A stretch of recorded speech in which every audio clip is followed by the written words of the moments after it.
What's going on, everybody? I'm Informal Geek, and we're continuing on with my top 100 favorite board games. Hopefully, you've enjoyed the first half of this journey. We've already gone through my 100 to 51, and more importantly, I'm hoping that you're finding new games to check out that you might even purchase and play with your own friends and family. Like that, to me, is the biggest win behind these lists: is to get new exposure to things you didn't know existed or things that you haven't thought about in a long time. So with that, we're going to throw out our regular disclaimers. First off, if you want to talk about anything in the comment section, be mindful of spoilers. So try to instead reference the number in which that game appeared in this list versus actually calling out what the title of the game was. That's my only thing that I really keep out for you. And of course, if you're jumping in at the wrong point and you want to start over from the beginning, then there's links in the description for both to get started with that 191 video or to get into the playlist itself. So with that, let's jump into it. Everything you're saying here is done through Tabletop Sim, and we've been turning this into a game. I've been having fun with this, and I'm hoping you have been too. The way this works is it's very low stakes. Just have fun with it. All I do is I take one component element from every game on this in this particular list. So this will be our number 50 to our 41. And these are teasers. I'm going to show you what they all are so you know every game that's going to be in my list if you recognize the token. And maybe you do, maybe you don't, but we're going to break them down anyways. So here we go. This is number 50. Here's a component from that game. My 49. My 48. My 47. 46, 44, 43, 42. I'm doing these all wrong. This is not my 41. I don't know why I do that. I do that every freaking time. 41, actually, I'm gonna give you a little hint here. I couldn't find a component for it because the mod's not quite available inside of Tabletop Sim. So I just did the best I could with what I've got. So this is not an official component from the game, but here we go. 50, 49, all the way to 41, okay? I don't know why I always get those numbers wrong, but I did. All right, so let's break them down. So if you recognize this, then you're going to know that my number 50 game is Rococo. I happen to have the fancier version of this. I don't have it with, like, it's so weird how they did this. It's a deluxe edition, but there's like versions of the deluxe edition, so I don't have like one of the or two of the expansions. I don't know. It's weird. I'm not missing anything, to be honest with you. Because the way that this game is, as it is, with the nice upgraded visuals and the components, like it's almost a perfect game for us.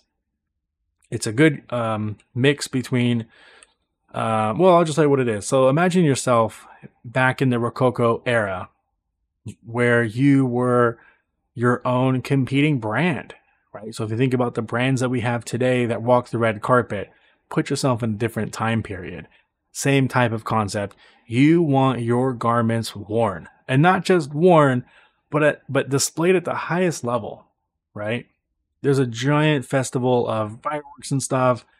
A lot of people are checking out what people are wearing. I want that to be my stuff, right? So that's the theme of this game. Now, the way that you do that is this is so fun. You have it uses deck building, but I would not call this a deck building game. You have a basic deck of cards of, I think it's 8 cards, it could be 10. Anyways, out of that entire deck, you're going to pick all of those cards up, and you're going to set aside, I believe it's 3 of them. Okay, and on your turn, excuse me. Sorry. On your turn, you're going to use one of those cards that you set aside, and you're going to play it for its action. Now, depending on its color of thimble, so you've got I believe these are the assistants, the journeymen, the masters. Don't quote me on that. I don't exactly remember. But there's a bronze, silver, and gold. Gold can do the most. Bronze can't, okay? So depending on which worker that you have, you can do certain things, and they have different abilities on them as well. And so it's kind of like worker placement with as if your workers had powers. So it's a mixture of using your cards as workers, as well as having a deck building component in there. Anyways, so you're going to be using your cards to recruit better cards, or to go and get fabric, or to go ahead and have a design, which is, if for you to build this one, you need to have 2 pink fabric. You do it and you can give it to someone. And eventually you're going to be putting these out on the board. And depending on where you put them, will net you different types of points. You're looking for area majorities in these different regions. And there are some tiebreakers and other things going on there. It is definitely in that heavier range of game. But it's just not one of those super complex games to teach, surprisingly. And I think what the other element that's really interesting and fun in here is that you've used those 3 cards. So you may have used those cards to purchase new cards, but on your next turn, you can begin to use those cards, just not the ones that you just used. So you're going to be constantly adding cards and then getting cards and then choosing a couple of those cards to use. So that feels really good to pick and choose, what workers you're going to do. You're going to be thinking about what your opponents are doing, where they've, what you've seen them do and where they're already having majorities. You're going to be thinking about all that kind of stuff to play into your turns and your strategy. And it's a very rewarding game, just as much as it is attractive to look at and play with. And that is Rococo, my number 50. Now, let's move on to another classic game. Actually, I don't know.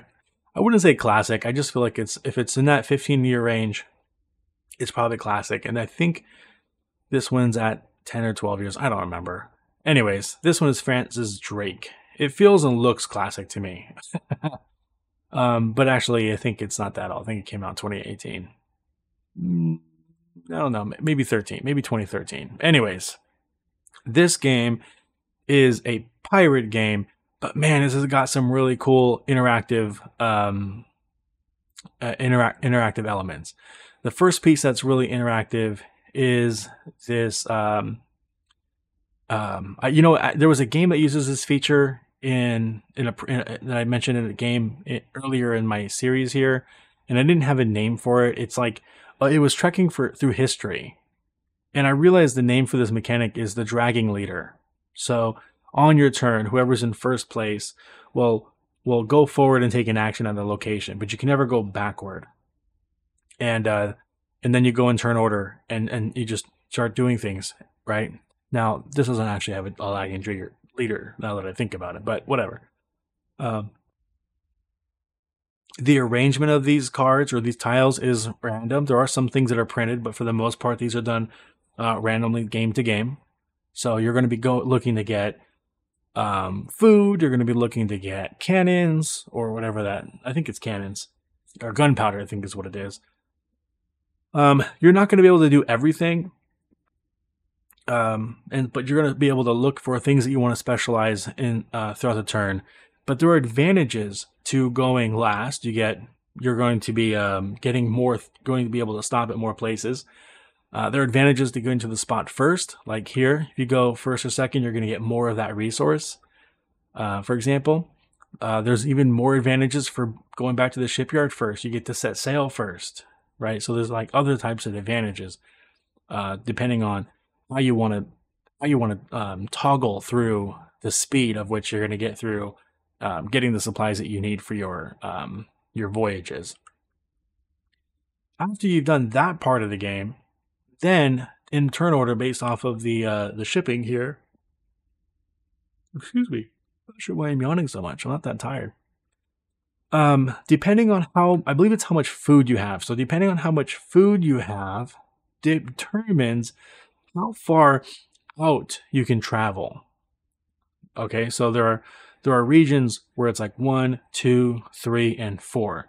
Depending on how much of that you have, limits the range in which of the actions that you can, or the locations that you can interact with. Okay. And when you do that, you have these discs, and they all look the same on the back, but there are a couple of special ships. Otherwise, they're going to be a numbered value. And so the first player may choose to go here, and then there's only one spot that's left open. So who's going to go there? And you're looking to compete for dibs on these resources, and you get points at the end of the game for sets. I think the game plays in exactly 3 rounds. But sometimes, you may think, okay, well, I'm going to go here first, but they put like my lowest disc, my worst disc on it. But you don't know because it's all hidden information. So everyone's going to take turns, plotting out what their voyage is going to look like, trying to, intimidate that they're going hard for something, but they might be bluffing. And then after we're all done placing all of our available discs, we flip them all over. Oh my gosh. I'm so sorry. I don't know why I'm yawning so much. It's because I'm talking, probably. Anyways, you're going to be going them region to region, unlocking them and doing them in turn order, and then getting surprised as to who put what values where and how the turn and tiebreakers work. This whole thing is so piratey. It's so piratey because there is a little bit of a bluffing side of there. You don't exactly want your opponents to know exactly what you're planning to do at all times, or the locations that you're trying to take siege of, or the resources that you're going after. Because again, there's a lot of public information. But man, the level of interactiveness within this game is so good, and it really ties a social aspect with a pretty simple economic game in about a 2-hour period. I mean, hour and a half, 2 hours, 90 minutes. Yeah, it's a really good game, and it actually plays really. I think it might actually play better at 5 players. I haven't played with 5 players, but just kind of thinking through it, I can imagine it would play pretty good at 5. Anyways, that is Francis Drake, my number 48 that I spent a long time talking about. I need a sip. Okay, my number 48 now is a 2-player only game called Jaipur. This has been around for a very long time. I love playing this game. I play it on the app on my phone with a couple of my kids. It's just it's probably one of the best 2-player games that's out there. And it's a very simple game. There's a market. You either take all the camels or you take a card. If you want to take more than one type of good from the market, you have to make trades. So you either have to trade back. If I wanted to take these 2 cards, I could probably give, not probably. If I wanted to take these 2 cards, I can give 2 camels, or I can do a camel in one of my cards, or I can give 2 cards away. Your max hand size, I believe, is 7, and at no point can you ever go over. So you can't draw 8 or 9 and then put back 2. You can't do that. And eventually you're going to spend your turn not gathering cards, but selling cards. So if you sell, let's say, 3 purples, then you're going to get the first 3, which happens to be worth the most points. I think this is 5, 2, and 2, and it goes 2, 2, 1. Most of these are 1s except for the last ones, which are 2, 3, and 4. So selling 3 browns early is pretty viable. And if you can sell more than 3, I mean, you can sell, I think, at minimum 2. But if you can do 3 or more, 3, 4, or 5, you're going to get bonus ships. And these are worth some pretty serious points if you can pull it off. The special goods, the silver, the gold, and the rubies, you need at least 2. Yeah, I think you can sell even 1. Actually, now that I think about it. Because here you need to have at least 2. And you get 2. So here you can even sell 1. You can just sell it. I'm going to sell 1 purple. Give me 5 points. Anyways, usually you play this in best of 3. You play rounds in best of 3 because the scores can be tight or they can be swingy, and whoever has the most camels at the end of the round also gets 5 points.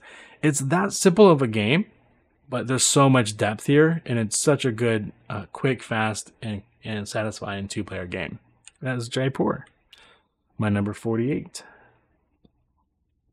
All right, let's move on to my number 47. This game is a reprint of Fantasy Realms. Fantasy Realms has a new version of it that's got a slightly different rule set, but I happen to just like the Marvel version of it the most, and that is Marvel Remix. This is a really good 2-player game, but again, it can play at 3 and 4, no problem. But I really like the head-to-head side of this game. So on this game, every card you have will score for you, but the minimum things that you need to have in your hand is at least 1 villain. If you don't have a villain, your score is 0 and you lose. So you gotta have at least a villain, and I think you also have to have an ally or a hero, one of those two. So you have to have, when you start the game, you will be dealt a villain, but you can always trade them out if you don't like them. And so the fun element of this game is you can either draw from any of the decks, the remix, the remix cards or the villain deck, and then after you've drawn a card, you have to put a card down. Okay, so once that card is face down, I'm sorry, not face down, but played into the center of the table, everyone has access to that card. So instead of choosing blind from either the deck, they can take what's on the table. Two things happen there. One, we're not progressing towards the end of the game because the game ends immediately once I believe there's 12 cards in the middle of the table. So by swapping out what's on the table doesn't advance the game. And you might be actually helping out your opponents. And this game is all about icon comboing. So for here, Ultron, he's going to give you, I forget what the name of this icon is, but he's going to give you 14 points into the game. But you'll lose negative 20 unless you have 2 or more cards that have that symbol. So looking at my hand here, I have 1, right? So if I can get 1 more of those symbols, keeping or maybe trading for Ultron might be really good because I know I'm not going to lose the 20 points. I'm going to get 14 instead. For 14 for 1 card is really strong. I mean, you can see this one here, for example, says it's worth 4 by itself, but I can get an additional 4 if I play this card with any location, which happens to be yellow. So I play this card and play this card, and this becomes an 8-pointer. And then this one I would score, and it's 4 points for each of these green things, and so on. So like the entire game, you're constantly drafting what's out there on the market or drawing blind from the decks and just kind of looking to combo all the best abilities you got.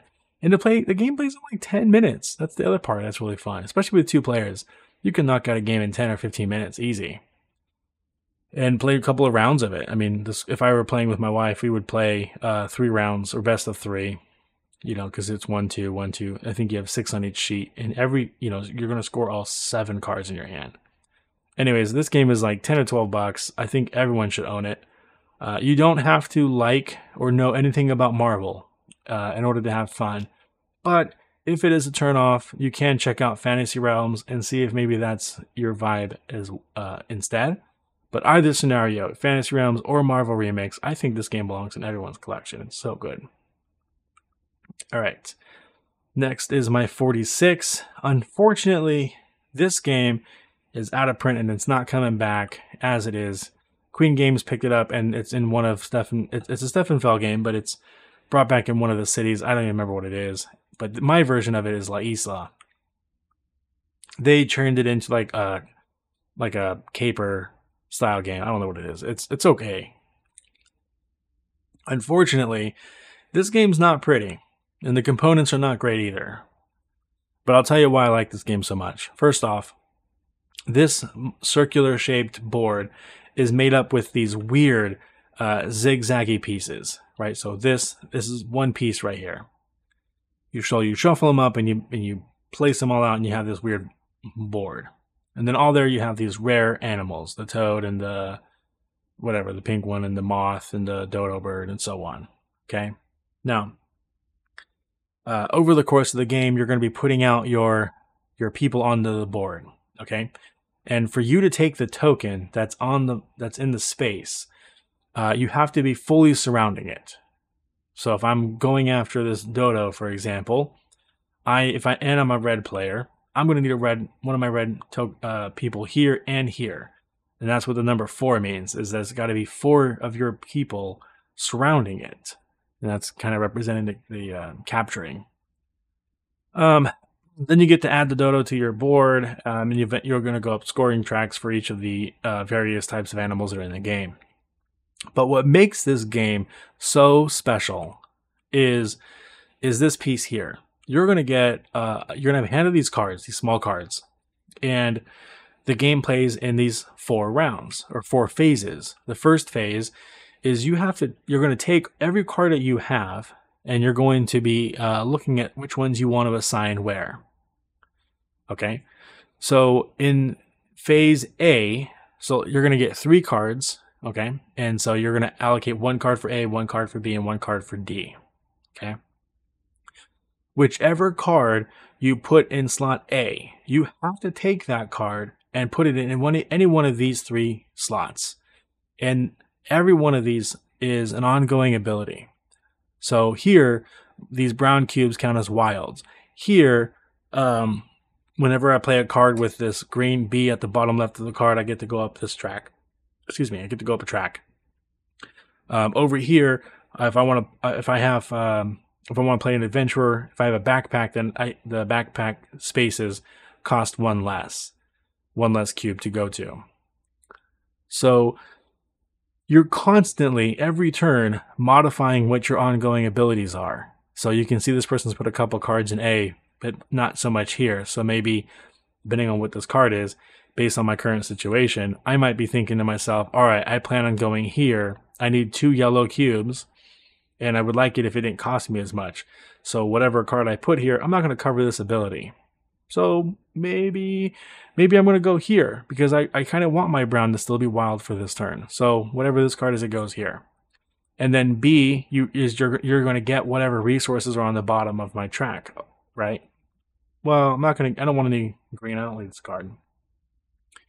So that's how you're going to get cubes, is based off whatever is inside of B. You're going to flip over the card, and whatever that card's bottom left corner is, you get those resources. Then you can place one worker out by paying 2 cubes and going to a location. And then finally, whatever card you put here, you're going to look at the bottom right icon that's on that card, and that's the track you're going up. Like, it's that simple. But this puzzle of like always managing what abilities you have round to round is so freaking cool. It's so fun. I wish this game was still around as it is, because I can teach this game so fast. And unfortunately, again, opponents are nothing to die for. This is like a piece of paper. I just think they changed a little bit too much in the newer version of it. But if you ever get a chance to pick one of these up secondhand, I think you can do it. And I love this game. That's why it's so high on my list, for it being such a weird, obscure game. But this, I have not seen this much in any other game. And you might have noticed that's a thing with my list, is like really interesting and sometimes even unique mechanisms. This is everything that's cool about this game. Is you're constantly owning, or you're constantly managing what your awesome powers are round to round. All right, enough of that. That's my number 46, La Isla.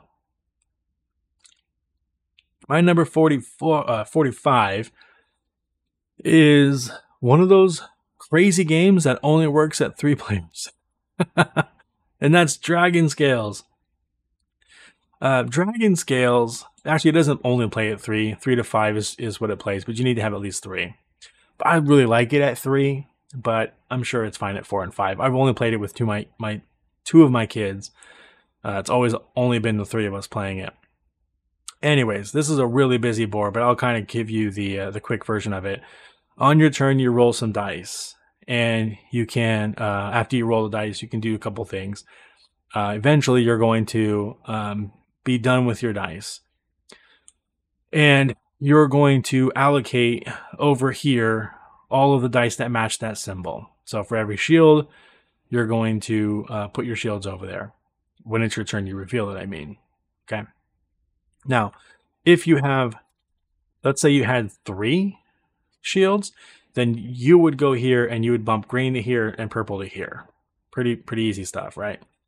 And all of these have different abilities. And you're going to be, once all of the dice are placed, after you've rolled them and we've placed them all, then we just take the action. So we'll start here, and whatever, if green was here, we'll do green, we'll do purple, and then nobody else. Then we'll go here, we'll do yellow, we'll do red, then nobody else. We kind of do this over and over again. And these actions are different. Obviously, they're different, but they do different things that advance the game in different ways. Some of these are going to have you attack the 3-headed dragon. And so you're going to be these cubes represent its total life points for either of the heads. So depending on what it is, you can choose to take a damage, maybe 1 from each of these, or maybe you'll take 3 blues, whatever it is. There are bonus victory points to gain at the end of the game if you've done the most damage to the dragon, if you've done the most based off of the color of what you've done to the dragon. So this person's done 1 yellow, 1 blue, and 2 red so far. Another couple things you can do is you can move. So there's a cave here. There's the entrance and here's the exit, and you're kind of going through this whole line to get to the end. Every one of these locations that you end on has a certain ability that interacts with other players and stuff.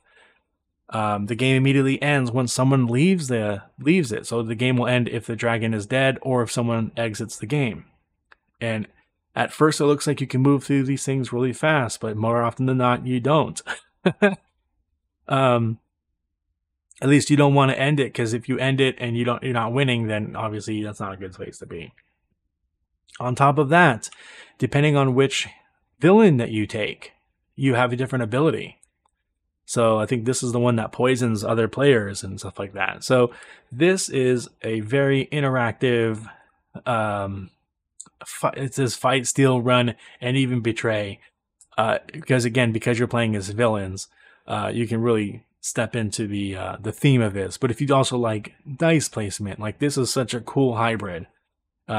You've got dragon skills, which are a fancy looking component that lets you can use these resources to pay for the cost of these really powerful cards, either as equipment or one-time abilities. That, again, a lot of interaction here within this game, but it's dice placement, so it's usually it's usually just an easy play game with other people. It is, say, 14 plus because it is a more complex game than some of the other dice placement games I mentioned so far. But yeah, man, Dragon Scales is such a really cool, fun game. So I really like it. So that's why it is my number 45. Let's move on to my number 44. This is an uber popular game called Everdell. What I love about Everdell, is that so you're building your own little city, and you'll have civilians and you'll have construction buildings, either unique or common. You get a bunch of points along the way. It's constantly a worker placement, resource management game. But what makes this game so fun is that you can advance through the seasons at a different pace than the other players. I've seen players purposefully try to get out of the first phase as fast as possible, so that they actually might time it pretty well, that they're in the next phase at ahead where the other players are just kind of finishing their turn. And whenever you switch from one season to the next, you pull all your workers from the board.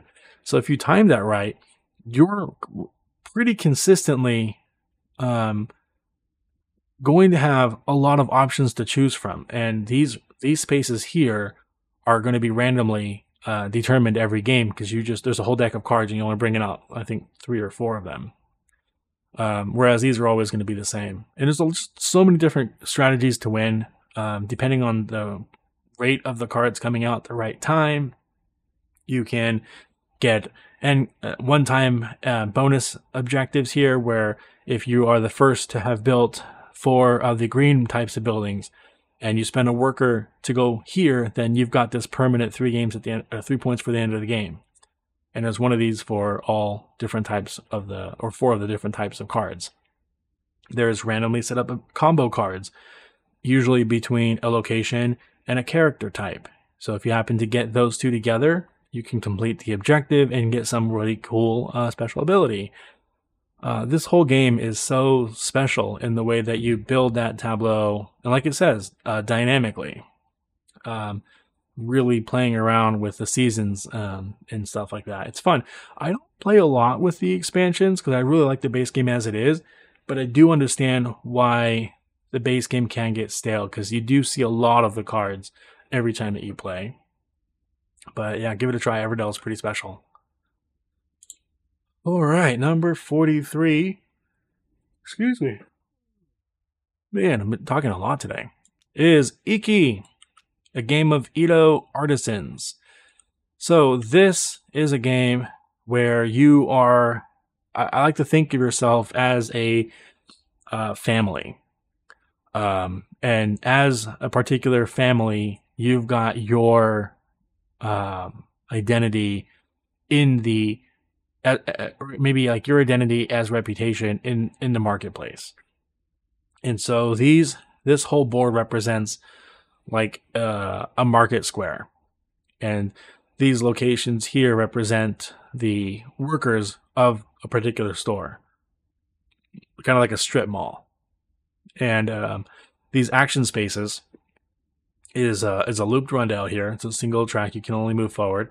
I think it's one of the three spaces, if I remember correctly. And wherever you land, you visit and you interact with. You're definitely not incentivized. You are more incentivized to visit other players' buildings because of the actions they let you do. There's all different types of things that you're trying to get, and for scoring purposes. But every time a location is visited, the time of that person advances, like getting them closer to retirement. So once they've kind of been worked too much, they retire, and then you get to claim that building for endgame points. This is actually one of those rare games. It's actually really hard for me to explain in a short snippet. But the core of the game is I've got some cards. I'm trying to figure out where best to put my people in order to get my opponents to visit. So you're constantly engaging with the rest of the players by literally trying to make a location super, super sweet for them to go and visit. But not too expensive, but not too sweet. Anyways, Iki is a really cool game. I highly recommend y'all check it out. All right, 42 is one of my favorite games to play during Halloween, and that is Abomination: The Heir of Frankenstein, with, of course, the Igor variant, which, if they were to reprint the rules, I'm sure would become their base game rule set. So it's a worker placement game. You're going to have workers, you send them out, you get stuff, but it's very morbid in the theme. Like, there's a place that you go and you visit. I think it's the morgue. Anyway, you're just getting not catheters. I said catheters. What do they call them? I can't think of the name. It's escaping me. But you're getting dead people. Nope, I can't think of the word. Anyways, you're getting dead people and you're using them for parts. So you can get blood and organs and bone, right? You're doing all this stuff because you, as an heir to Frankenstein, you're trying to create the monster, your own Frankenstein's monster. And in order to do that, you've got to start building out. You're going to need arms and legs and a torso and a head, and eventually you're going to want to put skin on it. You've got these honor dials and other couple of other resources to keep in check. And eventually, you're going to be able to get close to like trying to see if your monster can come alive.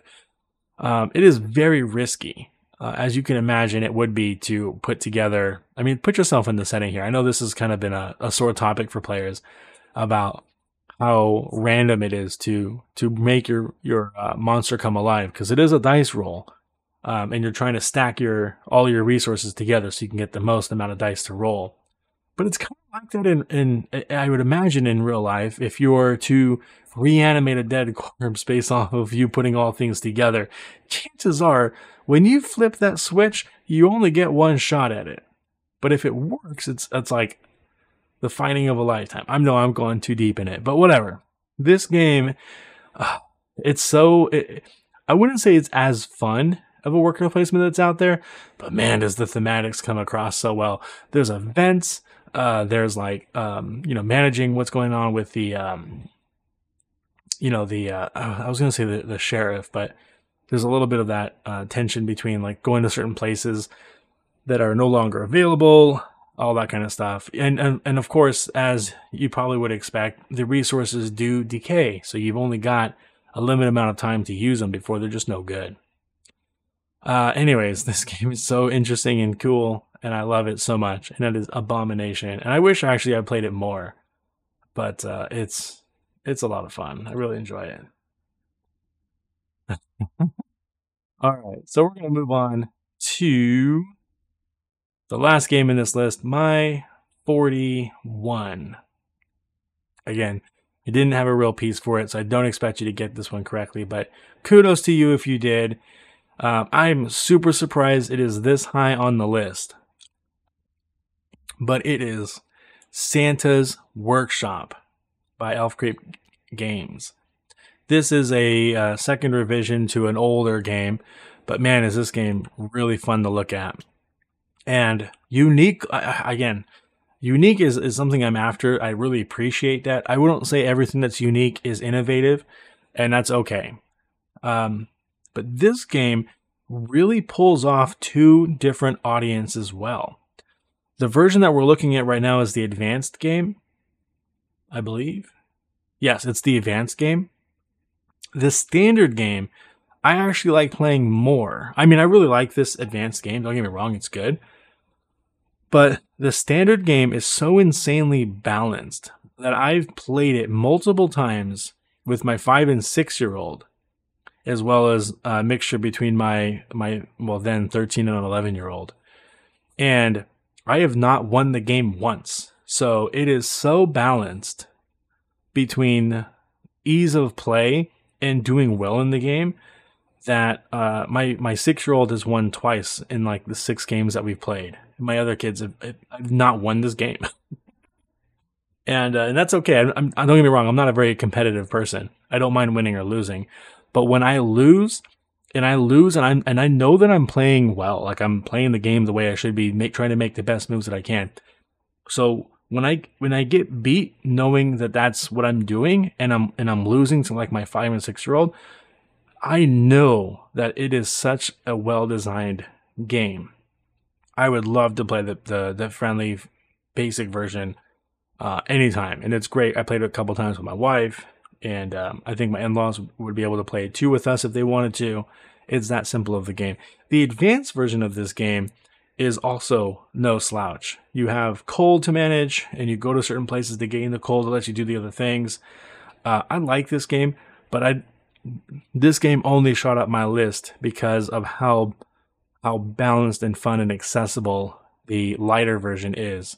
And of course the charm. I mean, come on. You can see the charm. You can't really see it here. Let's see if I can find a card. No, it doesn't show it here. Oh, here it is. Yeah. Let me see if I can turn this around for you. So here is some of the toys that you can make. And it's so cool. So for example, the cowboy hat is for this person here. Unfortunately, I can't. This looks like Loretta. I don't know. They've got names. Maybe it's in a different language too. So they have like little names that they throw on these, as if you can imagine that it's on this kid's wish list for Santa. And then after you score with Santa, all of the cards that get scored end up in the sleigh. Again, this is a novelty thing. There's no functional element to it. But when explaining it, it's like, oh yeah, that makes sense. So yeah, it's just such a well-produced game. It's definitely a looker. These ornaments on the tree, they have an aluminum, I don't know, it's like an embossment. I don't know what it is. It's part of the way that they're designed. They're very shiny and reflective, so they stand out on the board very well. Yeah, and I can go on all day talking about this game. I really enjoy both versions of it, but I like the lighter side more because I get to play with my kids. We get to make some memories, and it's always great. So I'm glad that I get to finish my list with that being my 41. I did it. We're more than halfway through, but I hope you enjoyed that list. I hope you discovered some games that you haven't seen before, or yeah, just like I said before in my previous videos. My hope here with these lists is that you discover games and find new memories. So we're going to leave it here, and next time we're going to cover my 40 to 31, and we're getting really close to the top 25 here, and it's going to get exciting real soon, if not already. So with that said, I hope you also are participating in the teasers. I hope you were able to get most of those guesses going. And if not, don't be discouraged because it's pretty low stakes. All right, y'all. Thanks for the time. And we'll catch you next time. Bye.